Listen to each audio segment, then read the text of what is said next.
Jim Jones, the leader of an American religious cult, and nearly 400 of his followers have been found dead at their jungle camp in Guyana, the result of a mass suicide murder.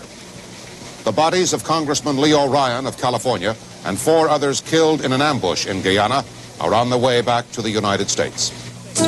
From ABC, this is World News Tonight with Max Robinson in Chicago, Peter Jennings in London, who is on assignment tonight, Barbara Walters, special reports, and from our desk in Washington, Frank Reynolds. Good evening. Tonight, most of this broadcast will be about the incredible but true events in Guyana. Before our first report, which will be from Guyana, a very brief review of the facts as we know them now. Saturday afternoon, as Congressman Leo Ryan of California was preparing to leave from a jungle airstrip after visiting an American religious cult, he and 4 other persons, including 2 members of an NBC News crew, were murdered. Congressman Ryan had gone to Guyana to investigate reports that some members of the cult were being held against their will and were being mistreated. Survivors, including several people who had been in Congressman Ryan's party and some who had been wounded in the airport ambush, fled into the jungle and a nearby village and spent a harrowing night waiting for help to arrive. When Guyanan troops finally got there, they later went to the headquarters of the religious cult, the People's Temple, in Jonestown. There they found nearly 400 bodies, members of the cult who apparently took part in one of the biggest mass suicides in recorded history. Late this afternoon, the government of Guyana announced that the leader of the cult, a man named Jim Jones, was among the dead. Now, our first in a series of reports on the tragedy, we go to Guyana and correspondent Bernard Shaw. The mass suicides happened in this heavily forested area, down there in the compound, with the government of Guyana confirming at a news conference today what investigators found when they reached the scene. When they got into Jonestown, they discovered about 300 to 400 bodies in Jonestown.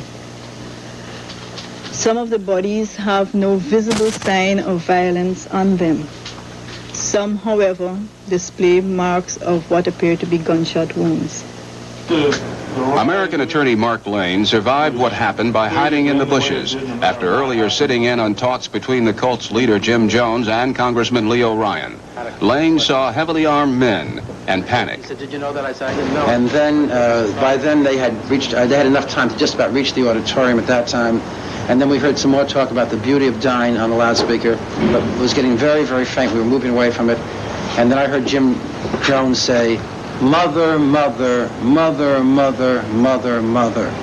And then there was silence, and then I heard automatic rifle fire. Congressman Ryan and 4 other victims were killed at this airstrip, Port Kaituma.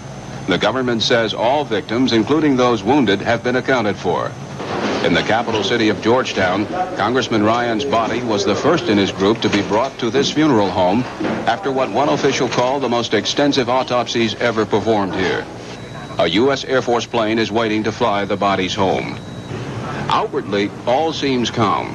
The people are being discreet, watching and waiting for latest developments. Here at the American Embassy, the flag at half-mast best symbolizes how most people are reacting to this still unexplained act of horror. Bernard Shaw, ABC News, Georgetown, Guyana.